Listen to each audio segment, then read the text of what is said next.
আমি কোনো দল নিয়ে বলতে চাই না। মূলত আমার একটা চাওয়াই, বাংলাদেশে যত পাবলিক রয়েছে, আনাচে কানাচে অনেক গরিব বা অনেক অসহায় দরিদ্র লোক কিন্তু রয়েছে। আমি যে কোনো সরকারকে বলতে চাই, বর্তমান যারা এখন যে সরকার হয়েছে সেই সরকারকে আমি বলতে চাই, আনাচে কানাচে প্রতিটা মানুষের খবর যেন সে সরকার জানো নেয়, কেননা সবাই অসহায়ের ভিতরে যা রয়েছে তাদের পাশে যেন দাঁড়ায় সবচেয়ে আমার এটাই চাওয়া। আর মূলত কথা, এই বাংলাদেশে কৃষি কিন্তু অনেক বেশি, কৃষি অনেক বেশি, মূলত কারণ সার, অনেক ওষুধপাতির এই জিনিসগুলোর দাম কিন্তু প্রচন্ড বেশি। যে কৃষিকেরা কিন্তু অনেক কষ্ট করে পরিশ্রম করে তারা কিন্তু আবাদপানি করছে।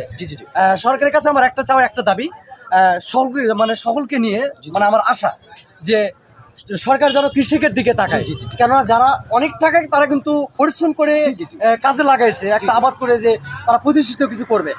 মূলত কথা, আলুর যে দামটা আমি দেখেছি, বর্তমান যে আলুর সমটা রয়েছে এখন কিন্তু দাম নেই আলু। এই আলুর মৌসুমে কিন্তু আলুর দাম প্রায় আমি দেখেছি যে অনেক 300-350 টাকা বাজার। কৃষকের আমার সরকারের একটা দাবি কৃষক নিয়ে, সেটা হলো কি, আলুর দামটা যেন সরকার একটু বাইরে ইম্পোর্ট করে যেন একটু বেশি করে দেয়, যাতে যেন যে কৃষক রয়েছে তারা যেন সকলে যেন সচলাচলভাবে যেন সবাই যেন চলতে পারে, সবাই যেন ভালো কিছু করতে পারে। কারণ কি, যদি এইরকম ভাবে একটা জিনিসের দাম যদি কমে থাকে বা এক হয়ে থাকে, কৃষক কিন্তু মারা যাবে।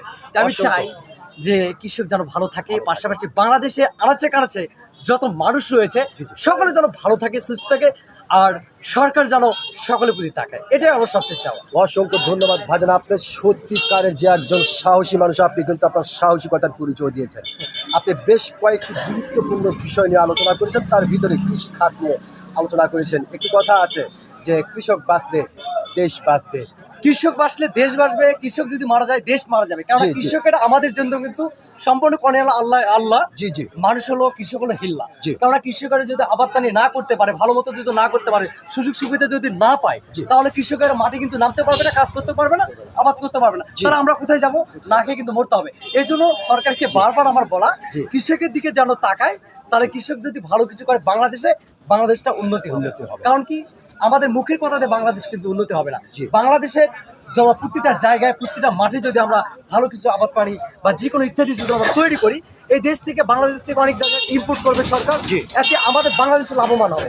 কারণ আমাদের বাংলাদেশ থেকে যদি বাইরে কোনো জিনিস যদি আমরা পাঠাই, 2 টাকা আমাদের বাংলাদেশ থেকে আনতে পারি, আমাদের বাংলাদেশে আয়, বাইরে কোথাও কিন্তু আয় হবে না।